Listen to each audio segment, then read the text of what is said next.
Kelly's Eye, brought to you by Ellis Brown Architects. Peter, what's Kelly's Eye looking at today? Well, today, David, I'm looking at a pair of hinges. Although I suppose really they're not a pair. It's two hinges on one door. One is considerably more elaborate than the other. Must be, 3 foot, 3'6" long? Oh, at least. Full of studs, and then on the top it goes up in two big squirrels, and on top of that something like the club you'd find on a pack of cards. Yeah. If we hang around here too much, though, we're liable to be arrested, are we? Well, we're certainly under suspicion, yes. Well, we're in Castletown, and we're down at the Castletown police station. We're actually looking at the front door with, as I've described, some rather elaborate hinges. Note the letter's box, David, is actually made out of wood. It's oak, the same as the door itself, not a metal. That's a later addition, of course. And then even the handle to the door is blacksmith made and beaten out, not in a roundel but in a lozenge shape. How old will it be? Well, it's 1901. The building was completed and opened. It's built in local limestone rather, so it blends in very well with the surroundings. It's designed by Baillie Scott, that internationally known arts and craft architect. And in many senses, of course, it's very unusual because it's not like anything else in Castletown. Yet, if you start to dissect it, I suppose with the round tower on the corner, it's only a short tower, it blends in very well with the entrance barbican to the castle behind us. It's almost a castle guard room type of building, is it? It is indeed, and of course the police station prior to here, because there was just a common garden normal house on this corner, the previous police station was actually tucked in the grass triangle across the road, very small and pokey, a lot smaller than this. I mean, really it was just somewhere for the policemen to go when they were not out on duty. But here, Baillie Scott has managed to create something that just fits in very nicely with Castletown and complements everything around it. Where will this stone have come from? Well, this will have come out from Scarlet, from the quarries out there. Scott, in fact, by the time the building was complete, as far as we can establish, had gone back to England, and so the work was superintended by his assistant, Wilfred Bond. Bond being an architect in his own right.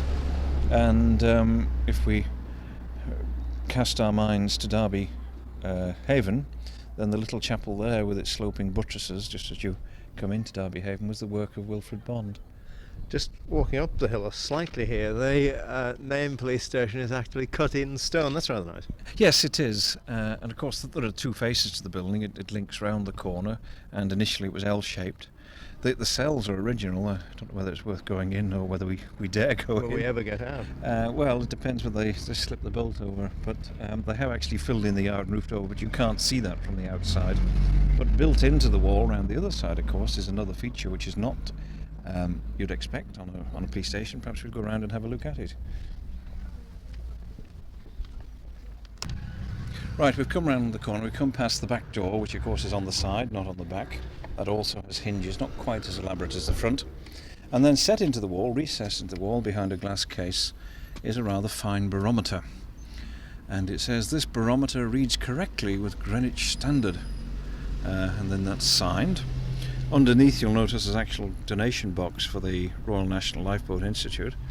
And on the top of the barometer it also says Royal National Lifeboat number 44, institution supported by voluntary contribution. It's a fine barometer of the turn of the century, made, if I can find the name, Negretti and Zambra, instrument makers to Her Majesty. I don't know whether Her Majesty knows that or not.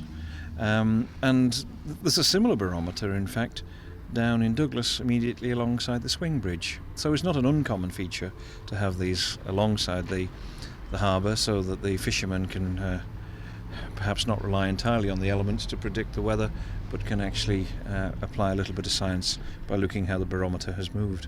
It's tucked away a bit here, actually. It isn't seen by the main run of traffic, really. No, perhaps it's remained in this position because it's not generally seen.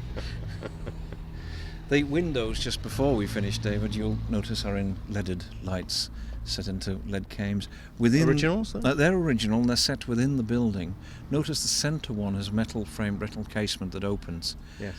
Complete with a decorative handle on the inside, but then there is a little bit of double glazing being applied, secondary glazing on the inside to stop the the coldness striking through. And soon the police want a better place than this, I think. Better and bigger, I believe, yes. Many of the most iconic buildings around the island have been designed by Ellis Brown Architects. Keep up with Ellis Brown today on Facebook or via ellisbrown.in.